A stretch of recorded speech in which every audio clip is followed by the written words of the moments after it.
Welcome! In this video, I'll show you the proper way to disassemble an iPhone safely. This requires using the correct tools and careful techniques. Screwdrivers open the case. Suction cups lift the glass. Picks slice through the adhesive. Pry tools unfasten cables. Tweezers handle small parts. This tool pops the SIM tray. And the magnetic mat keeps screws organized. Before opening any device, always make sure it is completely powered off.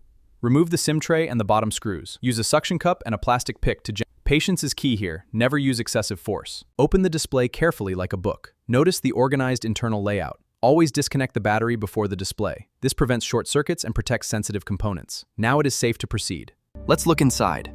The logic board runs everything, while cameras capture your world. This massive battery powers your entire day. The Taptic engine creates haptics next to the speaker and charging port. First, reconnect all the internal ribbon cables. Now, carefully reinstall the retaining brackets. Tighten all the internal screws. Carefully snap the display back in, secure it with the bottom screws. There we go, powering on successfully.